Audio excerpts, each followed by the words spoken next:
नमस्ते, प्रणाम सभी को मेरा हार्दिक अभिनंदन। पौराणिक मान्यताओं के अनुसार श्री कृष्ण ने बचपन में अनेक लीलाएं की। एक तरफ यदि उन्होंने राक्षसों का वध किया तो दूसरी तरफ बाल लीलाओं से नंद बाबा, यशोदा एवं ब्रजवासियों का मन मोह लिया। उसी में से एक लीला है गोवर्धन पर्वत की लीला। मान्यता के अनुसार स्वर्गलोक के राजा देवराज इंद्र को अभिमान हो गया था कि उनसे बड़ा कोई नहीं है। उनके अभिमान को चूर करने के लिए भगवान श्री कृष्ण ने एक लीला रची। एक दिन कृष्ण जी ने देखा कि सभी ब्रजवासी इंद्रदेव की पूजा के लिए पकवान बना रहे थे और उनकी पूजा की तैयारी में जुटे थे। भगवान कृष्ण ने ये सब करते देखा तो इसका कारण पूछा। तब ब्रजवासी ने बताया कि देवराज इंद्र को प्रसन्न करने के लिए उनकी पूजा की जा रही है ताकि वे वर्षा कर सके और अन्न की उत्पत्ति हो, क्योंकि उन्हीं की वजह से अन्न पैदा होता है और हमारा भरण पोषण होता है। इस पर भगवान ने कहा कि हमारी गाय गोवर्धन पर्वत पर चढ़ने के लिए जाती है, हमें उनकी पूजा करनी चाहिए, क्योंकि हम गोवर्धन पर्वत की छत्र छाया में ही अपना जीवन सुखपूर्वक बिता रहे हैं। इसके बाद भगवान श्री कृष्ण के कहने पर ब्रजवासियों ने गोवर्धन पर्वत की पूजा आरंभ कर दी। लेकिन जब इंद्रदेव को यह पता चला तो वे काफी क्रोधित हो गए। उन्होंने प्रलयकारी वर्षा की, इतनी भयंकर वर्षा कि संपूर्ण ब्रज डूबने लगा। सब ब्रजवासी परेशान होकर इधर उधर भागने लगे। जानवर भी घबराकर भाग रहे थे। यह देख भगवान श्री कृष्ण ने अपनी कनिष्ठ उंगली पर गोवर्धन पर्वत को धारण कर लिया, जिसके नीचे समस्त ब्रजवासी आश्रय ले सके। यह देखकर इंद्रदेव और क्रोधित हो गए और उन्होंने वर्षा का प्रकोप और तेज कर दिया। लेकिन श्री कृष्ण भी कहाँ मानने वाले थे। उन्होंने सुदर्शन चक्र से कहा कि आप गोवर्धन पर्वत के ऊपर छत्र बनाकर बारिश को नियंत्रित करें। लगातार 7 दिन तक मूसलाधार बारिश करने के बाद इंद्र को एहसास हुआ कि उनका मुकाबला कोई साधारण मनुष्य नहीं कर सकता, तो वे ब्रह्मा जी के पास गए। तब ब्रह्मा जी ने बताया कि श्री कृष्ण कोई और नहीं बल्कि स्वयं भगवान विष्णु है। यह देखकर इंद्रदेव लज्जित हो गए और उन्होंने तुरंत कृष्ण से माफी मांगी। तभी से दिवाली के अगले दिन गोवर्धन पूजा की जाती है। खास तौर पर पूरे ब्रज में इसको बड़े हर्ष और उल्लास से मनाया जाता है। इस दिन लोग अपने घरों में गोवर्धन पर्वत की आकृति बनाकर उसकी पूजा करते हैं। इस दिन शाम को अन्नकूट का भोग लगाकर आरती की जाती है। इसी तरह समय समय पर श्री कृष्ण ने ब्रजवासियों की रक्षा की, चाहे वे राक्षस हो या फिर इंद्रदेव का क्रोध। ये सब तो उनका पराक्रम दर्शाता है, लेकिन श्री कृष्ण को प्रेम और स्नेह का प्रतीक भी माना जाता है। नटखट नंदलाला प्रेमी भी थे।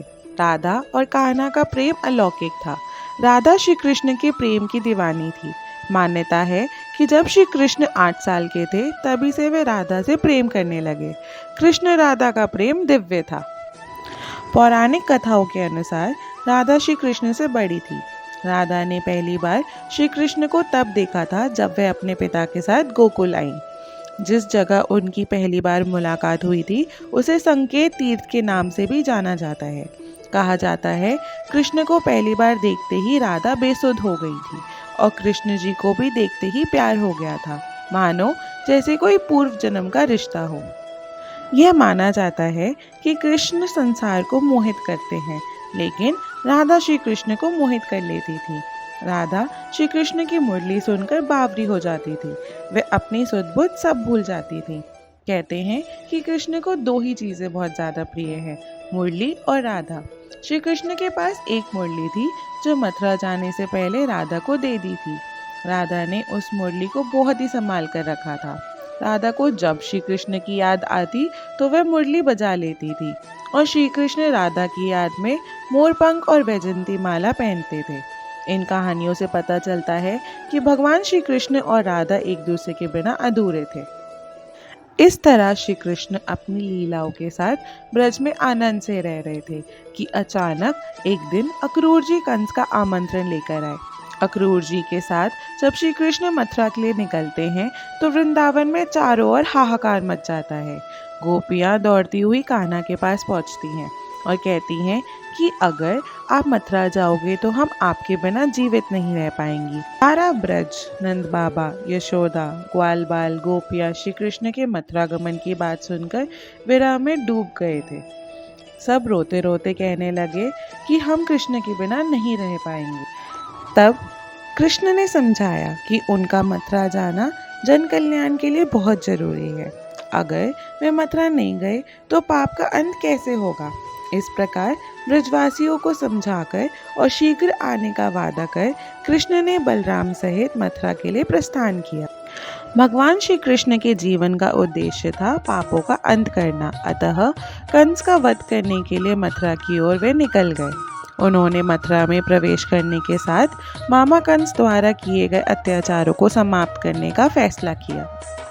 भगवान श्री कृष्ण और बलराम के रणभूमि में आने पर चाणूर और मुष्टिक ने उन्हें मल्ल युद्ध के लिए ललकारा।